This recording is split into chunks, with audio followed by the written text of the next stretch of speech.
एक ऐसा देश जिसकी आबादी महज 57,000 हो, ऐसा देश जिसके 80% हिस्से पर हमेशा बर्फ जमी रहती हो, वो देश दुनिया के सबसे शक्तिशाली देश अमेरिका के लिए खतरा बन गया है।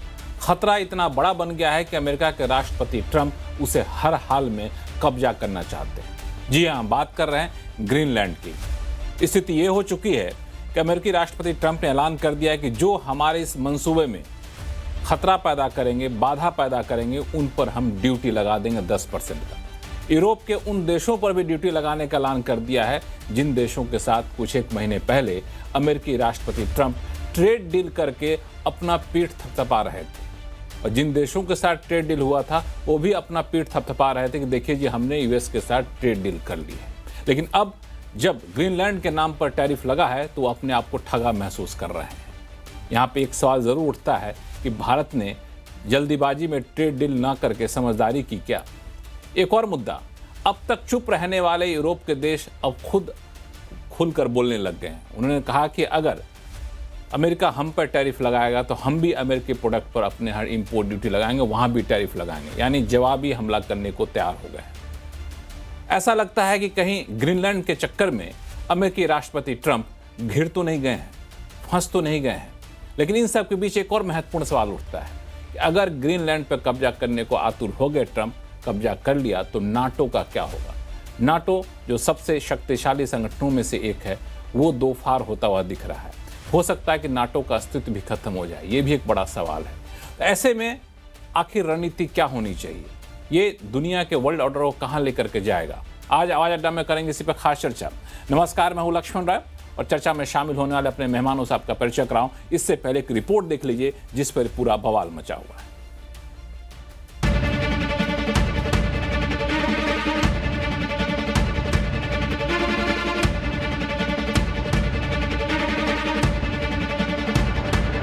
ट्रंप ने नए साल में ग्रीनलैंड पर जिस तरह से अपने मिशन को दोहराया है, उसने पूरी दुनिया को थर्रा दिया है। ट्रंप ने साफ कहा है कि वो ग्रीनलैंड लेकर ही रहेंगे।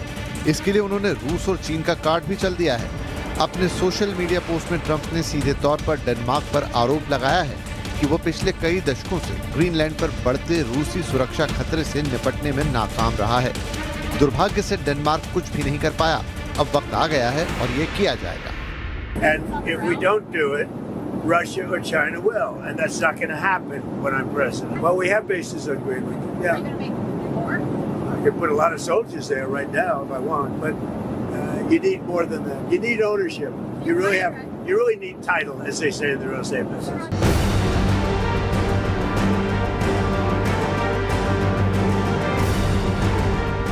इससे पहले ट्रंप ने यूरोप के अपने ही सहयोगियों पर टैरिफ बम फोड़ दिया। मिशन ग्रीनलैंड में सहयोग नहीं करने वाले देशों पर ट्रंप ने टैरिफ लगाने का ऐलान कर दिया। 1 फरवरी से 10% टैरिफ लगाने का ऐलान किया और कहा कि अगर पार्टनर्स ने सहयोग नहीं किया तो ये टैरिफ 25% तक चला जाएगा। And I may do that for Greenland too. I may put a tariff on countries if they don't go along with Greenland because we need Greenland for national security. So I may do that. I'll give you a little. Trump की इस tariff धमकी पर Europe भड़क गया। Emergency meeting में Trump के खिलाफ एकजुट यूरोप ने अमेरिका को आईना दिखाया और जवाबी कार्रवाई की धमकी भी दी। इसके अलावा ग्रीनलैंड की सुरक्षा पर भी जोर दिया। Use of tariffs against allies is completely wrong. It is not the right way to resolve differences within an alliance. On Greenland, the right way to approach an issue of this seriousness is through calm discussion between allies. And let's be clear, the security of Greenland matters. And it will matter more as climate change reshapes the Arctic. ऐसे में सवाल है कि आखिर Greenland पर America की नजर क्यों है? अमेरिका इस पर बरसों से दावा करता रहा है, तो फिर अचानक से ग्रीनलैंड को पूरी तरह से खरीदने और कब्जे में लेने की अभी कोशिश क्यों? ट्रंप क्यों मिलिट्री एक्शन से ग्रीनलैंड को निगलना चाहते हैं? इसका जवाब जानने के लिए पहले ये जानना जरूरी है कि आखिर ग्रीनलैंड क्या है और यूएस की दावेदारी इस पर क्यों? दरअसल ग्रीनलैंड उत्तरी अटलांटिक महासागर और आर्कटिक महासागर के बीच स्थित दुनिया का सबसे बड़ा द्वीप है। ये किंगडम ऑफ डेनमार्क का हिस्सा है, लेकिन अभी एक स्वायत्त क्षेत्र है जिसके पास अपनी सरकार और संसद है। लेकिन विदेश, रक्षा और आर्थिक नीतियों पर डेनमार्क का कंट्रोल रहता है। यहाँ पर करीब 57,000 लोग रहते हैं, लेकिन इसका अधिकांश हिस्सा बर्फ से ढका हुआ है। ऐसे ही एक हिस्से में अमेरिका का मिलिट्री बेस भी है। क्लाइमेट चेंज की वजह से अब बर्फ पिघलने से नए सी रूट बन रहे हैं। इसके अलावा यहाँ रेयर मिनरल्स का भंडार भी है। अब अमेरिका की नज़र इन्हीं संसाधनों और जियोपॉलिटिक्स पर है। इसमें ट्रंप को मदद मिल रही है ग्रीनलैंड की अंदरूनी खींचतान वाली राजनीति से। ग्रीनलैंड में रहने वाली आबादी का बहुमत डेनमार्क से अलग होना चाहता है। इसके लिए वो अमेरिका से निगोशिएशन के पक्ष में तो हैं, लेकिन अमेरिकी कंट्रोल के पक्ष में नहीं। ट्रंप इसी का फायदा उठाने की फिराक में है। इसीलिए या तो डील या फिर मिलिट्री सील। ट्रंप हर कीमत पर ग्रीनलैंड पर अपना कंट्रोल चाहते हैं। सवाल है कि क्या ट्रंप अपने मिशन ग्रीनलैंड में वैसे ही कामयाब हो पाएंगे जैसे वो वेनेजुएला में हुए, या फिर डेनमार्क जो नाटो अलायंस का हिस्सा है उस पर अमेरिकी हमला और ग्रीनलैंड पर कब्जे से नाटो अलायंस के दो फाड़ हो जाएंगे। और अगर ऐसा कुछ हुआ तो क्या पहले से ही यूक्रेन युद्ध की मार झेल रहा यूरोप बड़े युद्ध की आग की लपटों में नहीं फंस जाएगा? क्या ट्रंप स्टाइल का ये विस्तारवाद दुनिया को बड़ी लड़ाई की तरफ धकेल रहा है? ऐसे में ग्रीनलैंड या आजाद ख्याल लोगों का क्या होगा जो अपनी सुरक्षा के लिए कभी आसमान की ओर ताकते हैं तो कभी फोन में फ्लाइट ट्रैकर्स को देखते हैं? तो ये सारे सवाल काफी महत्वपूर्ण हैं। उन सारे सवाल को ढूंढने की हम कोशिश करेंगे और इसमें हमारे साथ होंगे पूर्व डिप्लोमेट एम्बेसडर प्रभु दयाल साहब हैं, जेएनयू में इंटरनेशनल रिलेशन के प्रोफेसर गुलशन सचदेवा साहब हैं, वरिष्ठ पत्रकार नरेश कौशिक साहब हैं और साथ ही साथ न्यूयॉर्क से हमारे साथ जुड़ रहे हैं अटॉर्नी आनंद आहूजा जी। शुरुआत में आनंद आहूजा साहब आपसे करना चाहूँगा आज कि आप ट्रंप के इस कदम को कि हर हाल में हमें ग्रीनलैंड चाहिए कितना जायज ठहराते हैं और इसके पीछे क्या लॉजिक है आपका? लक्ष्मण जी, पहले तो आपने जो मोनोलॉग में बात की कि एक छोटा सा आइलैंड यूएसए के लिए खतरा बना हुआ है, मैं उस बात पे आपसे एग्री नहीं करता हूँ। ग्रीनलैंड खतरा नहीं बना हुआ है। खतरा जो है वो चाइना और रशिया से है, क्योंकि अगर आप देखें तो उस एरिया के अंदर ग्लेशियर्स जो हैं वो मेल्ट हो रहे हैं और जो अभी ट्रैफिक है वहाँ पे काफ़ी ज़्यादा बढ़ गया है उस एरिया के अंदर, जो कि किसी ज़माने में नहीं हुआ करता था। और इसकी वजह से चांसेस हैं कि रशिया और चाइना जो है वो अपना अड्डे उस एरिया में ना जमा लें। तो जो खतरा है वो चाइना और रशिया से है, ग्रीनलैंड से नहीं है। आहूजा साहब एक सेकंड आपको रोकूंगा। खतरा चाइना और रशिया का ग्रीनलैंड पे कब्जा आधिपत्य होना खतरा है या फिर ग्रीनलैंड से बर्फ का पिघलना पूरी धरती के लिए खतरा है? तो ये दोनों चीजें हैं। मैं एक पहली चीज तो जो खतरा है वो ग्रीनलैंड पे रशिया और चाइना का नहीं है, लेकिन चाइना और रशिया से यूएसए को खतरा है। अगर ग्रीनलैंड के आसपास या ग्रीनलैंड पे चाइना और रशिया का कोई इन्फ्लुएंस होता है तो एक चीज। दूसरी चीज आपने बात कही कि ये जो ट्रंप साहब ने बात की, तो मुझे एक बड़ी पुरानी कहावत याद आ गई जो वो कहते हैं कि जब कोई पॉलिटिशियन हाँ बोलता है तो इसका मतलब उसका ना है। जब इंदिरा गांधी बोलती हैं कि गरीबी हटाओ देश बचाओ, तो हमें ये समझ लेना चाहिए कि अभी जो है गरीबों का और बुरा हाल होने वाला है और कोई गरीबी हटने वाली नहीं है। अगर कोई पॉलिटिशियन ये कहता है कि आपके घरों में 15 लाख आ जाएंगे इतने समय के अंदर, तो आपको ये समझ लेना चाहिए कि आपके खाते में 15 लाख नहीं आने वाले हैं। ऐसे ही अगर ट्रंप साहब ने ये कहा है, मुझे आप कहीं से कहीं तुलना कर रहे हैं। अगर ट्रंप ने ये कहा है कि मैं युद्ध करके ग्रीनलैंड पे कब्जा कर लूंगा, तो आपको ये मान लेना चाहिए कि ग्रीनलैंड के ऊपर अमेरिकन ट्रूप्स जो हैं कभी नहीं जाएंगे। उसकी कई वजह हैं। पहली सबसे बड़ी चीज तो ये है कि प्रेसिडेंट की वार पावर्स नहीं है। वार पावर्स जो हैं यूनाइटेड स्टेट्स कांग्रेस की हैं। मैं उस पे आऊंगा, आनंद आहूजा साहब, उस पे आऊंगा मैं, उस पे आऊंगा मैं, उस पे आऊंगा कि वो हमला कर सकते हैं कि नहीं, मिलिट्री पावर इस्तेमाल कर सकते हैं, इस पे मैं आऊंगा अलग से। मैं सिर्फ ये पूछना चाहता हूं कि ग्रीनलैंड में ऑलरेडी यूएस का मिलिट्री बेस है। मिलिट्री बेस आप और ज़्यादा बढ़ा सकते हैं, इस पे डेनमार्क और ग्रीनलैंड की सरकार भी उस पर सहमत है। तो आपको कब्जा करके ही हम अपना मिलिट्री बेस वहां बढ़ाएंगे, इसकी ज़रूरत क्यों पड़ रही है? उसका भी एक कारण है। सबसे बड़ा कारण ये कि अगर आप देखिए 1951 का जो एक डिफेंस एग्रीमेंट हुआ है यूएसए के साथ ग्रीनलैंड के अंदर, और ओरिजिनली आप देखें तो उस वक्त यूनाइटेड स्टेट्स के 17 अड्डे हुआ करते थे आर्मी, जिसमें से 13 आर्मी के थे और 4 जो है वो नेवी के अड्डे ग्रीनलैंड पे हुआ करते थे। आज की तारीख में सिर्फ 1 आर्मी बेस है ग्रीनलैंड के ऊपर, जबकि खतरा आज रशिया और चाइना से ज़्यादा है। दूसरी चीज़, ट्रंप जो हैं एक रियल एस्टेट के बिज़नेस में हैं। उनका ये मानना है कि आप प्रॉपर्टी जब लीज़ पे लेते हैं या प्रॉपर्टी को खरीदते हैं तो उसमें बहुत फ़र्क होता है। लीज़ पे ली हुई प्रॉपर्टी जो है वो कभी भी उसका मालिक लीज़ को कैंसल कर सकता है। आज की तारीख में ट्रंप साहब ये सोचते हैं कि अगर किसी वजह से ग्रीनलैंड ने रशिया या चाइना के साथ हाथ मिला लिया तो उससे यूएसए के लिए खतरा बढ़ सकता है। जैसे क्यूबा ने सोवियत यूनियन के साथ हाथ मिला के 14 अक्टूबर 1962 के अंदर एक क्यूबन मिसाइल ठीक है, क्राइसिस पैदा हो ठीक गई है। थी आप और ठीक है, JF आप आपकी कैनेडी बात को बीच में रोकूंगा, मैं आपकी बात बीच में रोकूंगा क्योंकि हमारे बाकी मेहमानों को जोड़ लेता हूं। लेकिन आपने ये जो कहा मुझे थोड़ा सा कंफ्यूजन है, ये सिक्योरिटी कंसर्न है या कि प्रॉपर्टी कंसर्न है? एक लाइन में बता दीजिए मुझे, क्योंकि आपने खुद कहा कि वो ये प्रॉपर्टी रियल एस्टेट से। नहीं, हाँ, मैंने ये कहा है कि सिक्योरिटी कंसर्न है, साथ में मैंने ये भी कहा हाँ, है कि अगर लीज़ प्रॉपर्टी है, तो उसमें मालिक हाँ, कभी भी कैंसल कर सकता है। तो ट्रम्प कंसर्न, साहब को ठीक है, ये 2 फ़िक्र पॉइंट है है, कि ठीक। डर है हाँ, ये डर हाँ, है कि ग्रीनलैंड कभी हम्म, भी इसको एग्रीमेंट को टर्मिनेट कर देता है, तो हम्म, यूएसए के लिए चाइना और रशिया एक बहुत बड़ी सिक्योरिटी थ्रेट बन जाएँगे, ठीक है, जैसे क्यूबा के ठीक अंदर है, 1962 के अंदर सिक्योरिटी थ्रेट बन गया था। ठीक है, मैं समझ गया आपकी बात को। एम्बेसडर दयाल, मैं आपके पास आऊंगा और गुलशन सचदेवा जी आपके पास भी, लेकिन इससे पहले एक सवाल मैं नरेश कौशिक साहब का लेना चाहूंगा। इसलिए नरेश कौशिक साहब के पास जा रहा हूं क्योंकि इनका मैंने एक आर्टिकल पढ़ा जिसमें वही जो कंसर्न अभी आनंद आहूजा साहब बता रहे हैं उसका बड़ा अच्छा जवाब दिया गया है। नरेश कौशिक साहब, आनंद आहूजा साहब के बातों से आप सहमत हैं? आनंद आहूजा साहब की मैं एक बात से सहमत हूं कि ये इसके पीछे रियल एस्टेट मेन कारण है। मैं नहीं मानता कि ये जो सिक्योरिटी वाली जो बात है, जब चाहे अमेरिका अपने उस बेस में और ज्यादा सैनिक भेज सकता है और नेटो के और देश भी तैयार हैं, सिक्योरिटी की हिफाजत के लिए तैयार हैं। असल में दरअसल सबसे बड़ा जो कारण है वो अमेरिका के राष्ट्रपति एक इतिहास रचना चाहते हैं।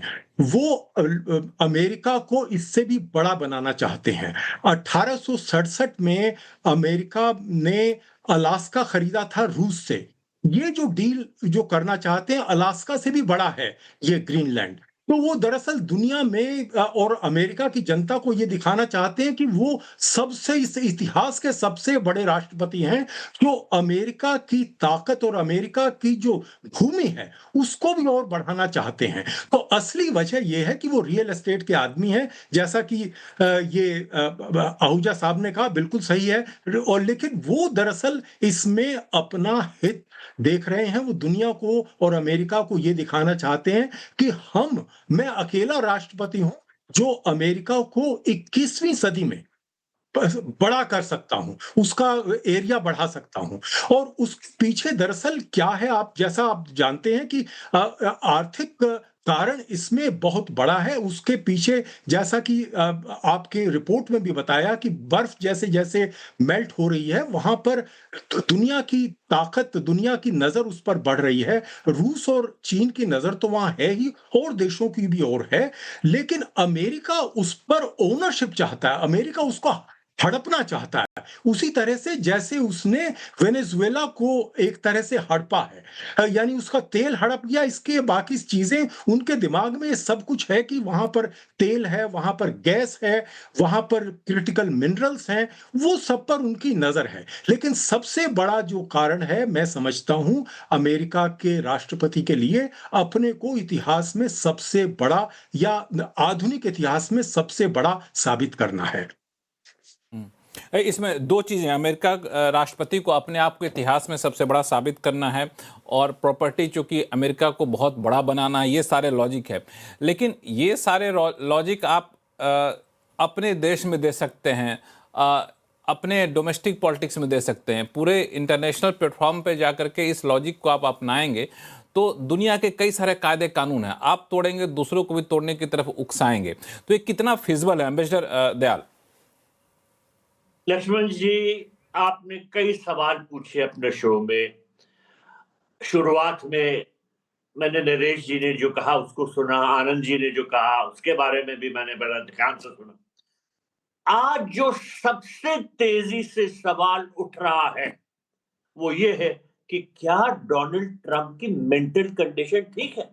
देखिए, आज अभी हाल में ही कुछ घंटे पहले ये खबर आई है जो सब चैनल्स में और बीबीसी में और बड़ी न्यूज एजेंसीज में है कि डोनाल्ड ट्रंप ने नॉर्वे के प्राइम मिनिस्टर जिनका नाम है जोनास गार स्टोर, उनको एक टेक्स्ट मैसेज भेजा है और उसमें कहा है कि मैंने 8 लड़ाइयां रुकवाई और आपके देश ने मुझे नोबेल पुरस्कार नहीं दिया पीस के लिए, तो अब देखिए मुझे पीस कोई मतलब नहीं रखती, मैं सिर्फ यूएस के इंटरेस्ट में देखूंगा और पीस से मुझे मतलब नहीं। जो नॉर्वे के प्राइम मिनिस्टर ने ये बहुत ही शर्मनाक बयान है। हमारी कंट्री नहीं देती है नोबेल प्राइज, ये तो एक प्राइवेट कमेटी है। लेकिन इस बात से जो ये टेक्स्ट मैसेज गया डोनाल्ड ट्रंप की तरफ से, इससे ये बात साबित हुई है कि उनको कितनी नाराजगी है, कितनी खुंदक है इस बात पे कि इनको नोबेल प्राइज नहीं दिया। अब वो जो है कुछ भी करेंगे। देखिए, वेनेजुएला में क्या था, लोगों को बड़ी हैरत हुई। ग्रीनलैंड पे जो कहा, अब वो बात बढ़ती ही जा रही है। देखिए, जिन कंट्रीज ने नेटो मेंबर्स ने अपोज किया है, डोनाल्ड ट्रंप ने कहा है कि उनको 1 फरवरी से वो 10% टैरिफ लगाएंगे और 1 जून से अगर बात नहीं तय हुई तो उनको और बढ़ा के शायद 25% का है कितना, और क्या चाहते हैं कि वो डील करके हमको ग्रीनलैंड दे दीजिए। तो ये तो ऐसी हरकत हो रही है कि अमेरिका में जो मेंटल हेल्थ डॉक्टर्स हैं, मैं मजाक नहीं कर रहा हूं, आप न्यूज़पेपर्स पढ़िए, मेंटल हेल्थ डॉक्टर्स कह रहे हैं कि डोनाल्ड ट्रंप की दिमागी हालत बहुत खराब हो गई है। और इन बातों का जिक्र होता है कि किस तरह से मीटिंग्स होती हैं, सीरियस इश्यूज पे बात हो रही है, एकदम से ट्रंप जो है वो वेल की बात करने लग रहे हैं या चिड़ियों की बात कर रहे हैं। तो इससे जो डॉक्टर्स हैं वो ये कह रहे हैं कि इनकी मेंटल कंडीशन स्टेबल नहीं है। लेकिन देखिए, बहुत से लोग हैं जो डोनाल्ड ट्रंप के बहुत सपोर्टर्स हैं, वो कहते हैं कि ये जो एक मेंटल स्ट्रेटजी है, ये डोनाल्ड ट्रंप इसलिए अपनाए हुए हैं ताकि दूसरे देशों पे ये दबाव दे सके। बहरहाल इस वक्त जो सूरत हाल है वो बहुत संगीन है। ग्रीनलैंड को लेकर कितना टेंशन आगे बढ़ेगा कोई नहीं कह सकता, क्योंकि डोनाल्ड ट्रंप क्या कर बैठेंगे इसके बारे में कोई नहीं कुछ कह सकता। अमेरिका में ऑपोजिशन है, आनंद आहूजा जी ने जो बात कही उससे ऐसा लगा कि वो तो पूरी तरह से समर्थन कर रहे हैं। लेकिन देखिए, अमेरिका में डोनाल्ड ट्रंप की ये जो ग्रीनलैंड को लेके बातें कही उन्होंने, इसके बारे में बहुत सख्त ऑपोजिशन है। लोग नाराज हैं कि किस तरह से नेटो को ये ध्वस्त कर दे रहे हैं, खत्म कर दे रहे हैं। और नेटो कंट्रीज वो भी हैरत है इसमें, क्योंकि ऐसा लग रहा है कि अगर ये इनकी डील नहीं होती और ये जो कहते हैं वो करते हैं, अगर ये अटैक करेंगे तो क्या नेटो से इनके बाकी देशों से इनकी लड़ाई छिड़ जाएगी। ये बहुत ही सीरियस ग्लोबल प्रॉब्लम है, बहुत सीरियस सिचुएशन। बिल्कुल, बहुत ही सीरियस इशू है, क्योंकि नेटो जो है, हाँ, नेटो का पूरा अस्तित्व खतरे में यहाँ पर है। और दूसरा जो मेंटल हेल्थ वाली बात की, उस पर हम लोग अलग से कभी चर्चा करेंगे। लेकिन एक जो बात आपने कही बड़ी इंपॉर्टेंट है, जो इन्होंने कहा कि भाई हमने 8 वॉर रुकवाई, आपने नोबेल शांति पुरस्कार हमें नहीं दिया, और अब जो है सो अब शांति बनाए रखने की जिम्मेदारी मेरी नहीं है। गुलशन सचदेवा जी आपके पास आऊँगा, लेकिन इस पर अटॉर्नी आनंद आहूजा साहब आपका रिएक्शन चाहूँगा। ये तो बड़ा बेतुका से जवाब हुआ कि आपने अवार्ड नहीं दिया तो जी अब शांति बनाने की जिम्मेदारी हमारी नहीं है। लक्ष्मी जी, पहली बात तो ये है कि जो प्रभु दयाल जी ने बात की, मैंने वो ट्वीट देखा नहीं है और मैं कोई एक्सपर्ट मेंटल हेल्थ में हूँ नहीं, तो मैं उस बारे में बात करना ठीक नहीं समझता हूँ। अगर हम ग्रीनलैंड पे बात कर रहे हैं, अगर हम इसी टॉपिक पे रहें तो ज्यादा अच्छा रहेगा। कौशिक साहब ने एक बात कही, कौशिक साहब एक मिनट, हाँ जी बोलिए। एम्बेसडर दयाल साहब कुछ बोलना चाहते हैं। देखिए, ग्रीनलैंड की ही बात में ये उन्होंने कहा, उन्होंने ये नॉर्वे के प्राइम मिनिस्टर को मैसेज भेजा कि मैं तो ग्रीनलैंड लेके रहूंगा क्योंकि आपने मुझे नोबेल पुरस्कार नहीं दिया। तो दोनों कनेक्टेड है आनंद भाई, ये दोनों एक दूसरे से बिल्कुल कनेक्टेड है। मैं उसी पे आ रहा हूँ, मैं आपसे क्या बात कर, ये तो बहुत खबर फैली थी नॉर्वे के प्रभु दयाल जी, आप मेंटल हेल्थ में एक्सपर्ट होंगे, यकीन मानिए मुझे उसका कोई मेंटल हेल्थ में कोई तजुर्बा नहीं है, तो इसलिए मैंने कहा मैं उस पे कमेंट नहीं करूँगा क्योंकि आप एक्सपर्ट हैं मेंटल हेल्थ में, आप नहीं, बोल नहीं, नहीं, सकते नहीं, हैं। एक मिनट, एक बाकी रही मिनट। बात देखिए मैंने नहीं कहा कि मैंने ये जो अमेरिका के मेंटल हेल्थ एक्सपर्ट्स हैं वो कह रहे हैं, और ग्रीनलैंड के बारे में जो अब उन्होंने मुझे कह नहीं दिया पता है मुझे कि नहीं पता आपने प्रभु मुझे दयाल नोबेल जी पुरस्कार नहीं दिया तो मैं तो मुझे अकेले मुझे नहीं। नहीं तो मुझे नहीं लोग पता ये कह प्रभु रहे हैं दयाल कि जी पागलपन है प्रभु दयाल जी मुझे नहीं पता अंडर हिपा रेगुलेशंस किस हॉस्पिटल ने किसी पेशेंट की कॉन्फिडेंशियल हेल्थ इंफॉर्मेशन आपके साथ शेयर की है, मुझे इस बारे में पता नहीं है। आप बड़े इन्फ्लुएंशियल आदमी हैं, हो सकता है किसी हॉस्पिटल ने अंडर हिपा वायलेशन को वायलेट करते हुए डोनाल्ड ट्रंप की मेंटल हेल्थ की मेडिकल रिपोर्ट आपके साथ शेयर की हो, मैं उस बारे में कुछ नहीं कह सकता। मैं आपकी मैं जो अथॉरिटी है उसको चैलेंज नहीं कर रहा हूँ। आप मुझे पता है बड़े इन्फ्लुएंशियल आदमी हैं। लेकिन बात यहाँ पे ग्रीनलैंड पे जो हो रही है, मैं उसी पे आऊँगा। 2 चीज़ें बहुत सही हैं। पहली चीज़ तो अमेरिका के अंदर 70 टू 86% जो अमेरिकन्स हैं, वो इस बात के अगेंस्ट हैं कि वार करके ग्रीनलैंड को हथियाया जाए। मेजॉरिटी ऑफ अमेरिकन्स ये चाहते हैं कि ग्रीनलैंड को लिया जाए, लेकिन परचेज़ किया जाए, एक नेगोशिएशन के थ्रू लिया जाए, ना कि वार के थ्रू किया जाए। जैसे मैंने पहले भी कहा कि वार पावर सिर्फ़ कांग्रेस की हैं। अगर ट्रंप उसको वायलेट करते हैं और वार डिक्लेयर करते हैं, तो इस वक़्त चांसेस हैं कि रिपब्लिकन कांग्रेसमैन भी इम्पीचमेंट के लिए तैयार हैं, डोनाल्ड ट्रंप को इम्पीच करने के लिए। तो उस वजह से 2-3 वजह से वार जो है वो आप आउट ऑफ क्वेश्चन कर दीजिए उसको। वार की वजह से ग्रीनलैंड को नहीं लिया जाएगा। जहाँ तक टैरिफ की बात भी है, 10% टैरिफ की बात भी है, वो भी मेरे हिसाब से सिर्फ़ एक डोनाल्ड ट्रंप का थ्रेट देने का तरीका है, वो भी 10% वो भी नहीं लगने वाला है। कौशिक साहब ने बात की अलास्का की, वैसे लुजियाना भी यूएसए ने परचेज़ किया था फ्रांस के साथ, लेकिन दोनों लुजियाना और अलास्का के परचेज़ में दोनों में एक डिफ़रेंस है। अलास्का जो है सोवियत यूनियन को मजबूर होकर बेचना पड़ा था क्योंकि सोवियत यूनियन जो है अगर आप वार देखें जब सोवियत यूनियन की वार थी इंग्लैंड के साथ और इंग्लैंड जीत रहा था और सोवियत यूनियन को ये खतरा हो गया था कि अगर अलास्का पे इंग्लैंड ने कब्जा कर लिया तो रशिया सोवियत यूनियन जो है उनके हाथ से निकल जाएगा। तो प्रैक्टिकली सोवियत यूनियन ने उस वक्त दे बेग टू अमेरिका कि प्लीज हमसे ये परचेज कर लो। 2 वजह से, एक तो इससे जो है इंग्लैंड दूर रहेगा, दूसरा जो है उनको पैसे की क्योंकि बैंकरप्सी में जा रहे थे सोवियत यूनियन तो उनको पैसा मिल जाएगा। लेकिन ग्रीनलैंड की जो पोजीशन है वो अलास्का और लुजियाना की पोजीशंस के बिल्कुल डिफरेंट है। मैंने जैसे पहले भी कहा कि इस वक्त पहले जो है 17 बेसिस हुआ करते थे यूनाइटेड स्टेट्स के ग्रीनलैंड के ऊपर, 14 जो है वो आर्मी बेसिस थे, 4 जो है नेवी के थे। आज की तारीख में सिर्फ 1 आर्मी बेस है यूनाइटेड स्टेट्स का ग्रीनलैंड के ऊपर और खतरा जबकि आज जो है 17 गुना ज़्यादा बढ़ चुका है। इसलिए ट्रंप ये चाहते हैं, कौशिक साहब ने एक बात की कि वो हिस्ट्री में अपना नाम रखना चाहते हैं। कौशिक साहब आपके नॉलेज के लिए मैं बता दूं कि सिर्फ ट्रंप ने नहीं बल्कि ट्रंप से पहले भी कई प्रेसिडेंट्स ने इस बात को मुद्दे को उठाया है। 1800 के अंदर ये बात चली थी, 1900 के अंदर ये 4 बार जो नेगोशिएशन हुई ग्रीनलैंड से ग्रीनलैंड को परचेज करने के लिए। ट्रंप की पहली टर्म के अंदर भी उन्होंने कोशिश की ग्रीनलैंड को परचेज करने के लिए। तो 1800 से लेके आज 2025 तक कम से कम भी मल्टीपल टाइम्स जो हैं ग्रीनलैंड से ये नेगोशिएशन हुई हैं उसको परचेज करने के लिए। तो ऐसा नहीं है कि ट्रंप सिर्फ हिस्ट्री में अपना नाम रखने की वजह से ये काम कर रहे हैं। सिक्योरिटी का उनको यूनाइटेड स्टेट्स की सिक्योरिटी की कोई फिक्र नहीं है।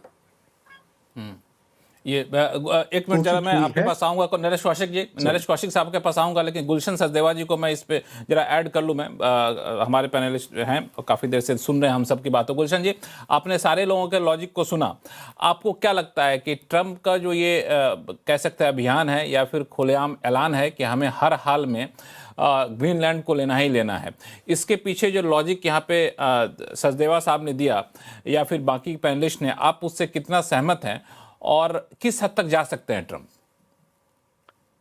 नमस्कार। सबसे बड़ी विडंबना अब ये है हमारे सामने, पूरी दुनिया के सामने, कि सबसे बड़ी अर्थव्यवस्था, सबसे बड़ी जो रक्षा डिफेंस जिसके कंट्री के पास है, उसके राष्ट्रपति जो भी ऊल जलूल बात करते हैं, उसके राष्ट्रपति जो भी बात करते हैं जिसका कोई अंतर्राष्ट्रीय कानून की धज्जियां उड़ाते हैं, कोई नियम कायदे कानून जो उनके सारे अलायंस पार्टनर्स हैं, जो पूरी की पूरी जो सिस्टम बना हुआ है दशकों से, उस सारे सिस्टम को अंतर्राष्ट्रीय जो पूरा गवर्नेंस का जो सिस्टम है उसको पूरा तहस नहस करने की वो बातें कर रहे हैं। और उसको भी विडंबना ये भी है कि बहुत से लोग उसको जस्टिफाई भी कर रहे हैं। अब उसका बात यह है कि ये पूरा ट्रांस अटलांटिक अलायंस जो है वो पूरा इस बात को लेके खतरे में पड़ गया है।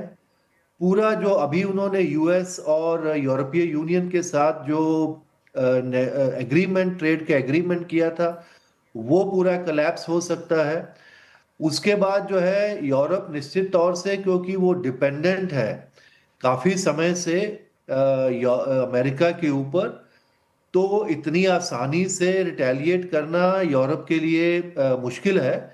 लेकिन अगर इसी तरह की बातें होती रहेंगी, क्योंकि यूरोप पिछले 4-5 सालों से या 10-12 सालों से 14 से लेके वो यूक्रेन के बारे में उनको लगता था कि यूक्रेन उनके लिए सबसे बड़ा संकट है, रूस उनके लिए सबसे बड़ी सुरक्षा की चुनौती है, और अमेरिका तो उनके साथ है क्योंकि वो तो उनका पार्टनर है, इकोनॉमिक पार्टनर है, स्ट्रेटेजिक पार्टनर है।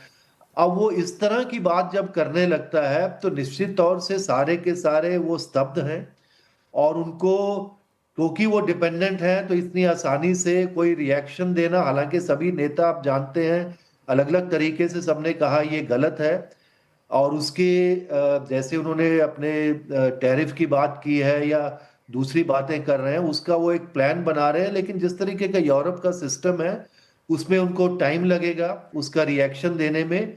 और क्योंकि वहां पे 27 देश यूरोपीय संघ के हैं, उसके बाद यूके और नॉर्वे और वो अलग कंट्रीज हैं, तो सब कंट्रीज को एक मत में लाना इतनी आसान नहीं है, क्योंकि कुछ के संबंध जो है ट्रंप साहब के साथ अच्छे हैं, कुछ के संबंध जो है दूसरे किस्म के हैं। तो इन सारी चीजों में वक्त लगेगा। यूरोप निश्चित तौर से उसके बारे में रिएक्ट करेगा, लेकिन जो उसके लेकिन आपका कहना है कि रिएक्ट वैसा नहीं करेगा कि मतलब बिल्कुल मतलब एक सांकेतिक रिएक्शन होगा, वैसा रिएक्शन नहीं होगा, क्योंकि उतने ज्यादा निर्भरता है यूएस पे कि पूरे तरह से रिएक्शन उतना हार्ड नहीं दिखेगा। लेकिन आप क्या, पूरे का पूरा जो सारा ट्रांस अटलांटिक अलायंस है, नाटो है, अगर उसको ध्वस्त कर देते हैं, और वो बात कर रहे हैं रूस की और चीन की, और इस पूरे सारे घटनाक्रम से जो सबसे बड़ा फायदा हो रहा है वो रूस और चीन को होगा, तो उसमें क्या उनकी उसके बारे में मंशा है, क्या उसका है, क्या ये कैसे होगा? एक मिनट गुलशन जी, ये रूस और चीन को इससे फायदा कैसे होगा? नहीं, रूस को जैसे सबसे अभी कहते आ रहे थे कि रूस ने वहां के टेरिटोरियल इंटेग्रिटी, सॉवरेनिटी को, यूक्रेन को खत्म करके उसका आप उसको हड़प कर रहे हैं, उसकी जमीन को 20% जमीन को आपने हिस्सा लिया है। तो अब अगर हम रूस को, अगर हम वो चीज कह रहे हैं, या हम चीन को कहते हैं कि ताइवान को हथियाना चाहता है, लेकिन अगर ट्रंप साहब खुद ही ऐसा कर रहे हैं, अमेरिका ऐसा कर रहा है, तो आप किसको आप कहेंगे कि वो गलत कर रहा है?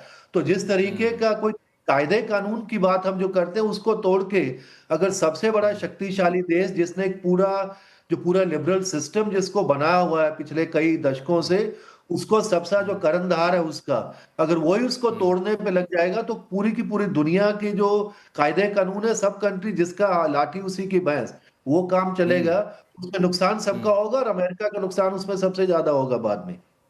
हाँ बिल्कुल, ये आपने बड़ा अच्छा पॉइंट रेज किया कि अगर ग्रीनलैंड को लेता है तो वही लॉजिक दे करके रूस कहेगा हम यूक्रेन को ले लेते हैं, चाइना कहेगा हम ताइवान को ले लेते हैं, फिर आपके पास कोई लॉजिक नहीं होगा उनको रोकने के लिए। लेकिन एक जो पॉइंट आपने रेज किया गुलशन सचदेवा जी, इस पर मैं एम्बेसडर दयाल साहब आपका रिएक्शन चाहूँगा कि जिस लेवल का रिएक्शन आ रहा है, जिस तरीके के रिएक्शन आ रहे हैं यूरोप के देशों के साथ, नाटो मेंबर के साथ, तो क्या ये भी संभव है क्या कि अगर ग्रीनलैंड पे राष्ट्रपति ट्रंप या फिर अमेरिका पूरी तरह से कब्जा जमा लेते हैं या कोशिश करते हैं, तो नाटो के अंदर एक मतभेद हो, नाटो का अस्तित्व पर संकट मंडरा जाए?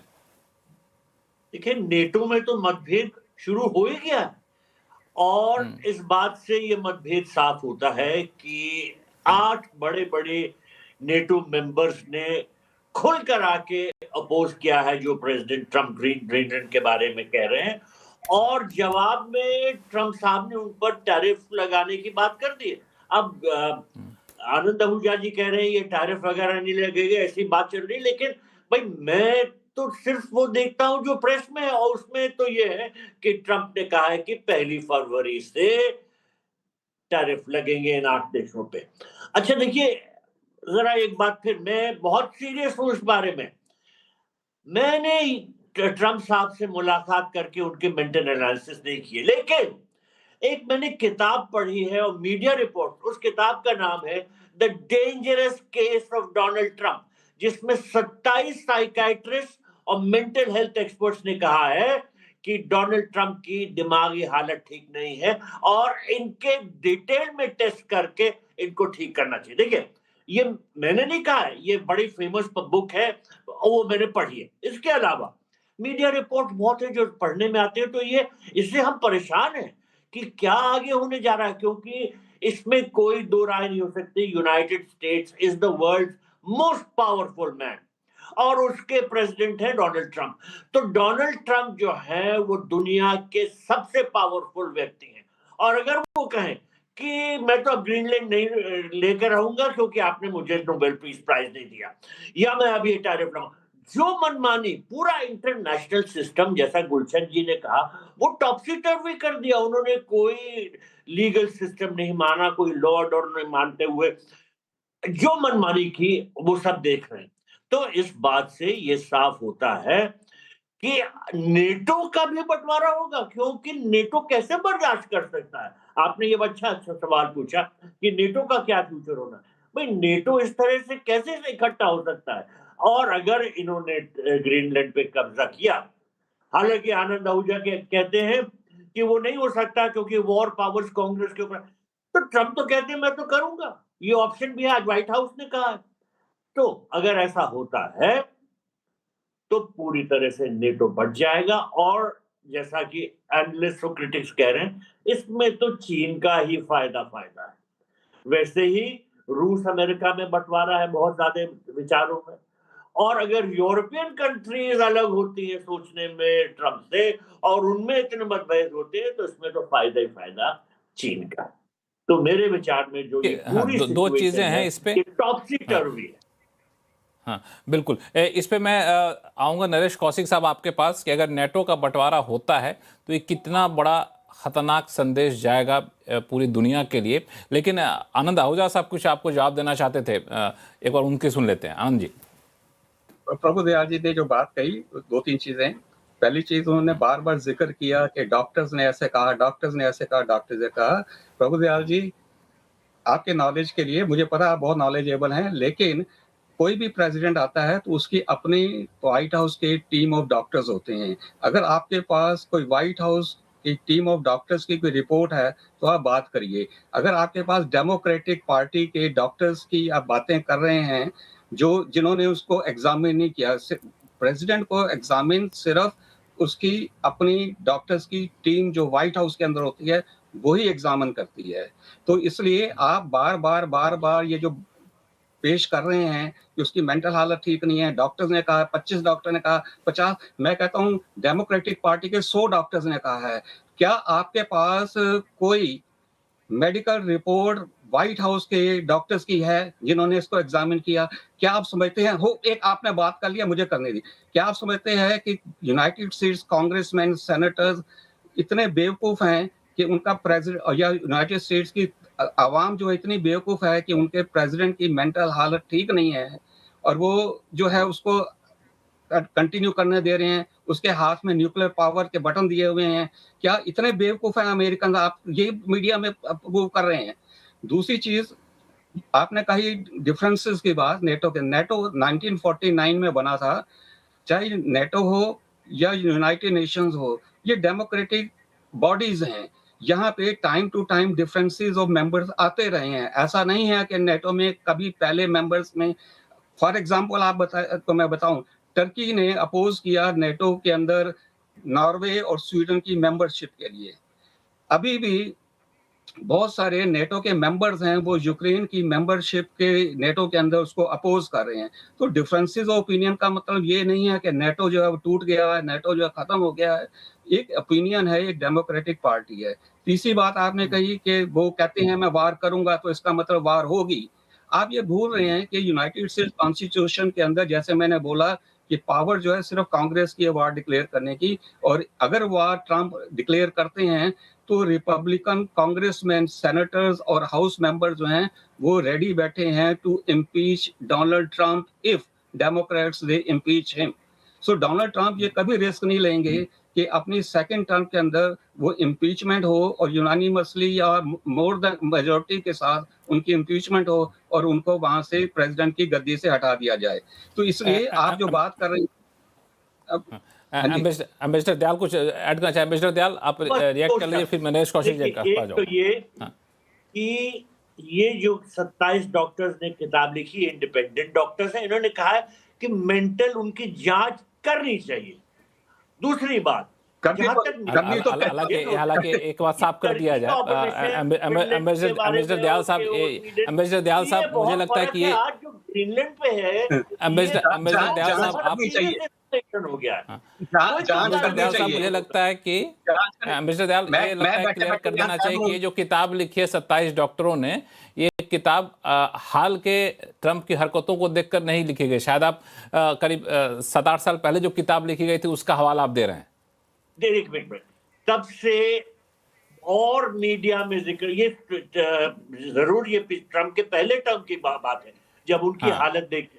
अच्छा, अब भी फिर से ऐसा ही लिखा जा रहा है, और क्योंकि जैसे जैसे ये मसला बढ़ता जा रहा है लोग परेशान हैं, और ये कहना कि अमेरिका में लोग जो है वो पूरी तरह से सपोर्ट कर रहे हैं, नहीं, कुछ जो हार्ड लाइन ट्रंप का बेस है वो तो सपोर्ट कर रहे हैं, लेकिन बाय एंड लार्ज लोग बहुत परेशान हैं कि क्या होने जा रहा है, किस तरह से अमेरिका जो है अब दूसरे नेटो मेंबर्स के साथ भी झगड़ा मोल ले रहा है जिसका कोई अंत नहीं नजर आ रहा है। तो लोग परेशान हैं, और नेटो कंट्रीज के जो दूसरी कंट्रीज हैं उनके मेंबर्स तो बहुत परेशान हैं कि क्या नरेश कौशिक जी, ठीक, नरेश कौशिक साहब, नेटो कंट्रीज में अगर मतभेद निकलकर सामने आता, जो सामने दिखना शुरू भी हो गया है, ये कितना बड़ा कंसर्न होगा?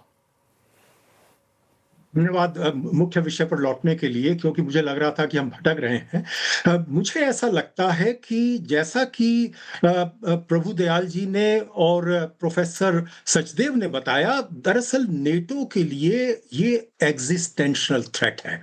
ये इसलिए है कि स्वयं ट्रंप ने पिछले हफ्ते न्यूयॉर्क टाइम्स के एक इंटरव्यू में जब उनसे पूछा गया कि ग्रीनलैंड और नेटो में से अगर आप किसी एक को चुनना होगा तो आप किसे चुनेंगे, उन्होंने कहा कि ये एक चॉइस तो है मेरे पास। यानी उन्होंने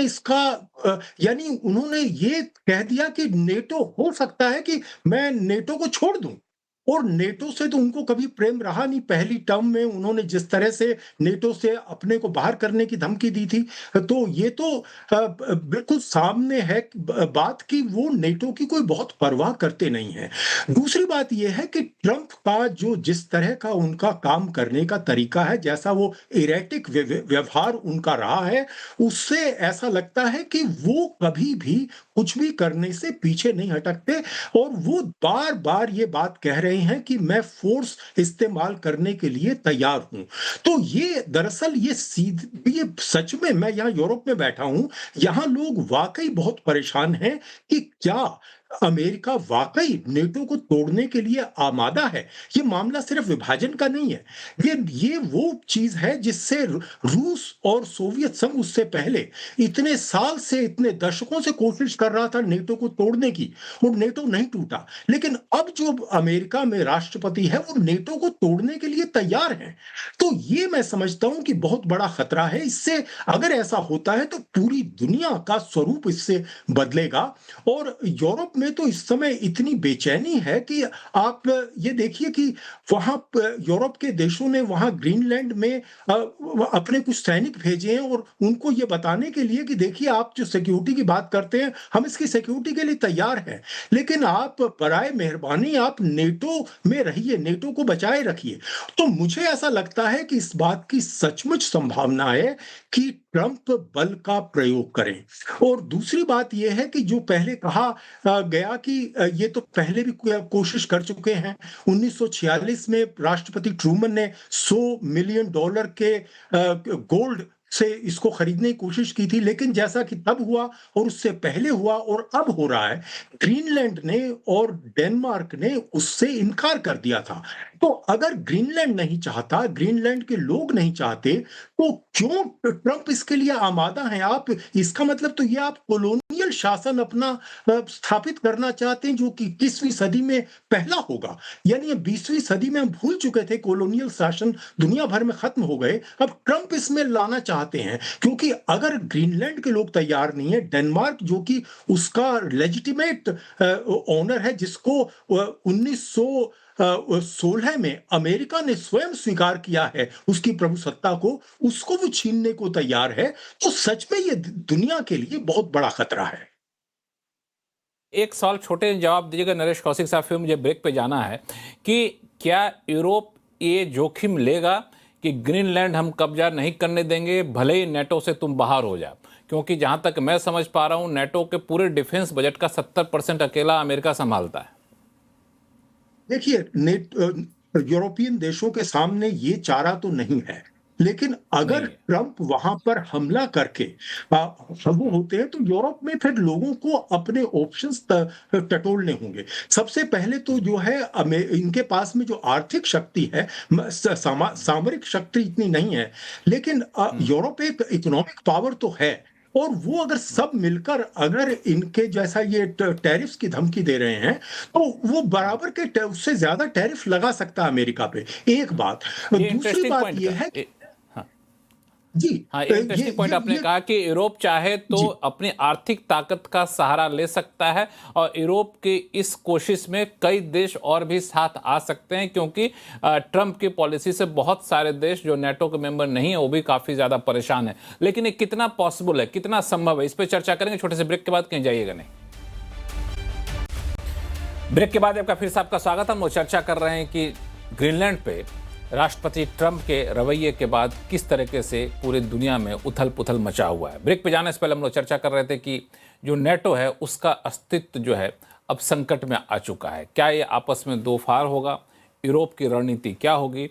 इस पे नरेश कौशिक साहब ने बड़ी अच्छी बात कही कि यूरोप के लिए इतना करना आसान नहीं होगा, बशर्ते कि यूरोप नेटो को एक रक्षा संबंधी एलाई की बजाय एक आर्थिक एलाई के तौर पर इस्तेमाल करे, तो शायद यूएस के लिए एक बड़ी चुनौती होगी। लेकिन एक सवाल और उठता है कि अभी के मौजूदा हालात में क्या ये माना जाए कि भारत ने ट्रेड डील नहीं करके जल्दीबाजी करने में, ट्रेड डील करने में जल्दीबाजी नहीं दिखाई, ये क्या समझदारी थी क्या? ये दोनों सवाल इस अगले 10-15 मिनट तक हम चर्चा करेंगे। लेकिन एक सवाल जिसकी शुरुआत नरेश कौशिक साहब ने किया था, सचदेवा साहब आपके साथ मैं करना चाहूँगा, गुलशन सचदेवा जी, कि ये माना जाए कि जो स्थिति अभी है अब नेटो को बनाए रखने के लिए उसके स्वरूप को बदलना होगा। अब सिर्फ हमको एक डिफेंस एलाई के तौर पर ना देखे यूरोप, इसको एक आर्थिक एलाई के तौर पर देखे। एआई है, टेक्नोलॉजी है, बहुत सारी चीज़ें हैं ऐसे जिसमें नेटो के बाकी मेंबर काफ़ी पावरफुल हैं, उसको अगर इस्तेमाल करते हैं तो शायद बेहतर बार्गेन करने की पोजीशन में होंगे यूएस के साथ। गुलशन सचदेवा जी। नेटो की तो वैसे ही अस्तित्व बहुत पहले से ही उसके ऊपर प्रश्न चिन्ह बना हुआ था, क्योंकि नेटो की जो बना था वो बना था समाजवाद को रोकने के लिए। तो जब कम्युनिज्म खत्म हो गया उसके बाद उसके ऊपर बहुत से सवाल उठाए गए थे कि अब इसकी कोई जरूरत है या नहीं है।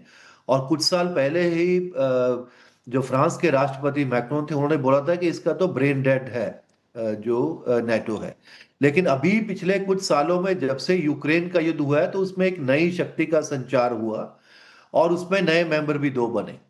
तो वो तो एक पुरानी नेटो की चीज, लेकिन जिस तरीके से अभी जो घमासान हो रहा है और नेटो के जो आपस के जो मेंबर्स हैं उन्हीं की अगर टेरिटोरियल इंटेग्रिटी के ऊपर ही एक कोई दूसरा बड़ा देश झपट्टा मारता है तो नेटो का तो एग्जिस्टेंस तो निश्चित तौर से खत्म होगा। और बड़े सालों से यूरोप के अंदर उसकी अपनी स्ट्रेटेजिक ऑटोनॉमी, अपनी डिफेंस शक्ति को बढ़ाने के लिए उसके बारे में बहुत सी बहस चल रही है। उसके बारे में रिसोर्सेज दिए जा रहे हैं। इवन जर्मनी 600-700 बिलियन उसके अंदर लगा रहा है, बाकी सारे कंट्रीज भी लगा रहे हैं। तो जिस तरीके से ये घटना चक्र अभी शुरू हुआ है तो नेटो तो निश्चित तौर से खत्म हो जाएगा। और उसके बाद यूरोप अपने आप को, क्योंकि जैसे कौशिक साहब ने बताया, एक अभी भी बहुत बड़ी आर्थिक शक्ति है और उनका अपना एक इंडस्ट्रियल बेस है, तो उनको एक बड़ी डिफेंस की शक्ति बनने में बहुत वक्त नहीं लगेगा, क्योंकि पहले भी उनका इतिहास रहा है। वो जैसे उसकी तरफ अगर फोकस करेंगे तो उसको एक बहुत बड़ी शक्ति बन जाएंगे। लेकिन वो कितनी अमेरिका की अलाई होगी, इंडिपेंडेंट होगी, वो एक बड़ी चीज है जिसका एक पूरा एक उसका जो इम्प्लीकेशंस है और पूरे वर्ल्ड सिस्टम के ऊपर पड़ेगा। और जो अमेरिका की शक्ति का जो दबदबा है, यूरोप भी उसके साथ है और भी बाकी सारे देश उसके साथ, बड़े बड़े देश हैं जो आर्थिक तौर से जापान वगैरह, तो वो सारा अगर वो बिखर जाता है तो उसका, जैसे मैं कह रहा था कि उसका जो नई उभरती हुई शक्ति चीन है, उसको सबसे बड़ा फायदा होगा। और क्योंकि उसके साथ आजकल रूस भी जुड़ा हुआ है, तो ऐसी जो शक्तियां हैं उनका एक नया, और बाकी सारे तीसरी दुनिया के जो देश हैं वो भी जब देखेंगे कि जो नेटो वो प्रैक्टिकली वो एक तरीके से डिफंक्ट हो गई है, आपस में ही जब उसके जो मेंबर हैं वही एक दूसरे के ऊपर कोई उसका विश्वास नहीं है, एक दूसरे की जो जमीन है वो एक दूसरे की हड़प रहे हैं, तो उसके बाद जो एक पूरा नया एक जो पूरा सिस्टम है वो उभर रहा है। और उसके अंदर जब वो नया सिस्टम उभरेगा तो निश्चित तौर से अमेरिका का रोल उसके अंदर कम होगा, यूरोप का रोल उसके अंदर कम होगा, और जो दूसरे देश हैं जिसमें चीन एक निश्चित तौर से बड़ा देश है, उनका रोल उसके अंदर बड़ा होगा। और जैसे देश है जो अभी जैसे आपने कहा कि वो, हमने शायद अच्छा किया कि उनके साथ ट्रेड डील नहीं किया, लेकिन अब हम देख रहे हैं कि जिन देशों ने उनके साथ ट्रेड डील किया भी था उनका भी कोई हाल बहुत अच्छा नहीं है। कभी भी वो ट्रेड डील टूट के खड़े हो सकती है। तो इस तरह से कोई अगर बड़ी अमेरिका जैसे देश के ऊपर अगर कोई विश्वास किसी का नहीं है तो वो किसी किस्म की नेतागिरी, किसी किस्म का जो लीडरशिप है उनका, वो धीरे धीरे खत्म होना उसकी कगार पे उन्होंने लाके ट्रंप साहब ने अमेरिका को कर दिया। बिल्कुल। एम्बेसडर दयाल, आप भी मानते हैं कि हम लोगों ने, भारत ने ट्रेड डील करने में जल्दीबाजी नहीं दिखाई, वो एक समझदारी थी? नहीं, मेरे मानने में तो ट्रेड डील के सामने कुछ जो रुकावटें थी उनकी वजह से नहीं हो पाई, और अगर ये रुकावटें हट जाएंगी तो ट्रेड डील हो जाएगी। तो मेरा ये मानना है कि हम ट्रेड डील के बारे में बहुत सीरियस थे, हम चाहते थे क्योंकि हमारे इकोनॉमिक इंटरेस्ट उससे सर्व होते हैं, और नहीं हुई क्योंकि जो ट्रंप एडमिनिस्ट्रेशन कुछ चीजें चाहता था वो हमें मंजूर नहीं हुई थी। और अब कोशिश हो रही कि किस तरह से ने ट्रेड डील किया, जिन देशों ने ट्रेड डील की उनकी भी तो हालत बहुत अच्छी नहीं है। ट्रेड डील करने के बाद भी 10% टैरिफ फरवरी से लगाएंगे, फिर भी अड़ंगे लगाओगे तो 25% टैरिफ लगाएंगे। तो ट्रेड डील का तो कोई मायने रह नहीं गया ना। देखिए, टैरिफ लगाने की पावर भी कांग्रेस के थ्रू है। अमेरिका में केस चल रहे हैं, अब सुप्रीम कोर्ट के सामने है कि क्या ट्रंप एडमिनिस्ट्रेशन के पास ये लीगल राइट था कि वो टैरिफ लगा सके, लेकिन ट्रंप एडमिनिस्ट्रेशन तो कहता है हमारे पास ये राइट है। अब बहुत सी चीजें हैं जो क्वेश्चनेबल हैं। स्टीफन मिलर जो ट्रंप के एडवाइजर है, उन्होंने कहा कि ठीक है, हमको ये रिक्वायरमेंट है कि हम कांग्रेस के थ्रू अप्रूवल लें मिलिट्री अटैक के लिए, लेकिन हम स्ट्रांग है, हम कर देंगे। तो इस तरह से अगर सोचेंगे तो बड़ा मुश्किल होगा। और हमने जो ये ट्रेड डील की बात की थी वो अच्छे ख्याल से कि हमारा इंटरेस्ट होगा उससे, और अगर अभी भी जैसा मैंने कहा ये रुकावटें दूर होती है तो हम ट्रेड डील कर लेंगे। लेकिन जब ट्रेड, ये एक बड़ा मुझे लगता है कि भले ही हम लोग अपने रेड लाइन पे अड़े हुए थे, इसी वजह से ट्रेड डील नहीं किए, जैसे जैसे ये चीज़ें सुलझेंगी तो हम लोग ट्रेड डील करेंगे। लेकिन हाल के जो घटनाक्रम देखें, यूरोप के कई देशों के साथ ट्रेड डील होने के बाद, इसके बावजूद ग्रीनलैंड के नाम पर उन पर टैरिफ लगा दिया जाना, ये हम लोगों के लिए क्या सबक देता है? नरेश कौशिक साहब, कि हम लोग जब ट्रेड डील करें तो इस तरह के जो घटनाक्रम के नाम पे आप कोई टैरिफ लगा दें, इसकी कोई गारंटी तो लेनी होगी, ये सब आप नहीं करेंगे, कम से कम डील कर लिए तब अड़े रहिए इस पे। देखिए, सबसे बड़ा सबक ये है कि हमें ये समझना चाहिए कि ट्रंप किसी के सगे नहीं हैं।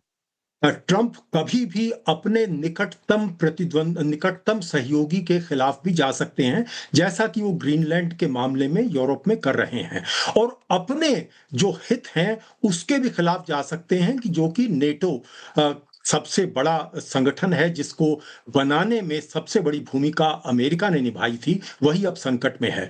मुझे इसकी एक और इम्प्लीकेशन दिख रही है।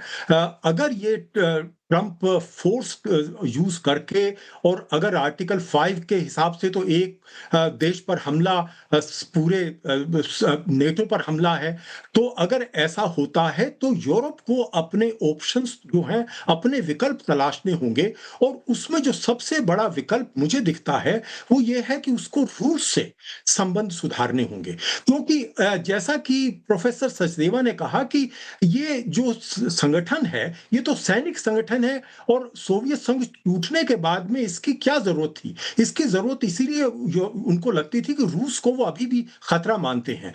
अगर रूस के साथ ये संबंध सुधार लें तो फिर इसकी जरूरत नहीं होगी। और जो है, एक मैं थोड़ा सा स्पष्टीकरण दे दूं कि मैंने ये नहीं कहा था कि हम इसका नेटो का यूरोप में स्वरूप बदलकर आर्थिक कर देंगे। आर्थिक संगठन तो बहुत सारे हैं, नेटो तो सामरिक संगठन है, सामरिक ही रहेगा। मैं तो विकल्प जो है उनकी बात कर रहा हूं, और उस संदर्भ में मैं समझता हूं कि अगर ऐसा होता है, भारत के साथ यूरोप के संबंध सुधरते हैं, और भारत के साथ तो संबंध यूरोप के सुधर ही रहे हैं। अब अभी जो है गणतंत्र दिवस पर यूरोपियन पार्लियामेंट की जो प्रेसिडेंट है वो मुख्य अतिथि हैं, और हमारा समझौता उनके साथ होने जा रहा है। ट्रेड एग्रीमेंट जो काफी दिन से बात चल रही थी वो होने जा रहा है। तो मुझे ऐसा लगता है कि भारत को जो अपने हित हैं उनके हिसाब से चलना होगा, और जैसा कि अब तक दिखा है, अगर भारत के हित में अभी तक जिन शर्तों पर अमेरिका ये ट्रेड एग्रीमेंट चाहता है वो हमने नहीं किया, तो मैं समझता हूं कि ये ठीक ही है। लेकिन मैं एम्बेसडर दयाल की इस बात से सहमत हूं कि भारत के हित में है कि देर सवेर ये ट्रेड एग्रीमेंट हो, क्योंकि ट्रंप ही अमेरिका नहीं है। एग्रीमेंट तो हमारा अमेरिका के साथ होगा, और उसका जो है हमें फायदा देर सवेर मिलेगा। और आज भी अगर अमेरिका आज भी भारत का सबसे बड़ा ट्रेडिंग पार्टनर है। दुनिया भर में चीन बन चुका है उनका ट्रेडिंग पार्टनर, चाहे वो गल्फ हो, चाहे वो अफ्रीकन देश हो, चाहे वो अमेरिका के पिछवाड़े में ब्राजील हो। जो पिछले 2 हफ्ते जो फिगर्स आई हैं उसके हिसाब से चीन सबसे आगे निकल रहा है। लेकिन भारत के रिश्ते अभी भी अमेरिका के साथ इतने नहीं बिगड़े हैं, और आर्थिक दृष्टि से तो हमें जरूरत है अभी अमेरिका की, क्योंकि ट्रेड सरप्लस हमारा आज रणनीति भी बड़ा अमेरिका सही के रही साथ है। कि इसमें रणनीति अच्छी रही कि हम लोग बड़े पेशेंस के साथ, बहुत ही धैर्य से इस डिप्लोमेसी में हम लोगों ने भूमिका निभाई। वो अप्रोच काफ़ी ज़्यादा काम यहाँ पर आया। लेकिन मेरा सवाल वही होगा जो अटॉर्नी आनंद आहूजा साहब, कि हाल के दिनों में जो ट्रंप साहब के जिस तरीके के बयान आए हैं, खासतौर से यूरोप पर भी ड्यूटी लगाने की बात हो गई, तो पूरी दुनिया में एक ट्रस्ट डेफिसिट पैदा हो रहा है क्या, ट्रंप बनाम दूसरे देश? 3 आपने मुद्दे अभी डिस्कस किए, अगर मैं एक-एक मिनट तीनों पे ही बोल दूं। एक तो टैरिफ का आपने बात की, एक इंडो यूएस ट्रेड डील की बात की, और दूसरा जो है नेटो के फ्यूचर की बात की। तो सबसे पहली चीज, जैसे नहीं, आप 2 मिनट में खत्म करेगा, क्योंकि शो का समय 2 ही मिनट बचा हुआ है। मैं आधा मिनट बोलूंगा। जैसे प्रभु दयाल जी ने बोला कि सुप्रीम कोर्ट के अंदर केस है, अगर फ्रांस और कंट्रीज के ऊपर 10% एडिशनल टैरिफ लगता है, अगर ट्रंप लगाते हैं, तो इससे उनका सुप्रीम कोर्ट का केस खराब हो जाएगा। इस वजह से वो 10% टैरिफ नहीं लगेंगे, क्योंकि इसका एक बड़ा ही बैड जो है इंप्रेशन उनके केस के ऊपर इफेक्ट पड़ेगा। दूसरी चीज, जहां तक नेटो के फ्यूचर की बात रही, मेरे हिसाब से नेटो का फ्यूचर जो है कोई खतरे में नहीं है। आज का जमाना है एक सिक्योरिटी एग्रीमेंट्स करने का। अभी आपने देखा रिसेंटली पाकिस्तान, सऊदी अरेबिया और टर्की के बीच में एक सिक्योरिटी एग्रीमेंट हो रहा है। इस वजह से नेटो जो है आज की तारीख में मेरे हिसाब से आगे चल के ज्यादा स्ट्रांग होगा, वीक नहीं होगा। और आर्टिकल 5 की जैसे कौशिक साहब ने बात की, उसकी वजह से कोई एक कंट्री दूसरे कंट्री के ऊपर अटैक नहीं करेगा। यूएस से जो है ग्रीनलैंड पे अटैक नहीं करने वाला, ये आप लिख लीजिए, क्योंकि वो आर्टिकल 5 का एक इशू आ जाता है। और दूसरा जो है उससे जो है प्रेसिडेंट ट्रम्प की इम्पीचमेंट की भी पॉसिबिलिटी है।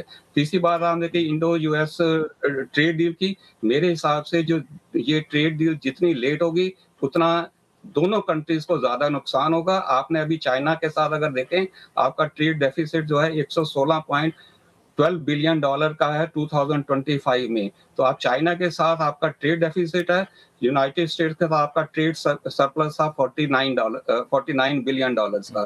तो ये आपने बिल्कुल सही कहा कि ये ट्रेड डील जितनी जल्दी हो जाए उतना अच्छा होगा।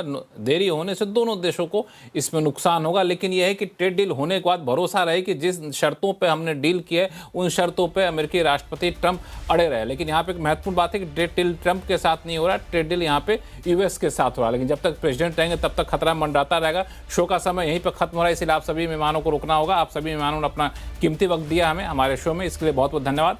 आवाज अड्डा में फिलहाल इतना ही। देखते रहिए CNBC आवाज। नमस्कार।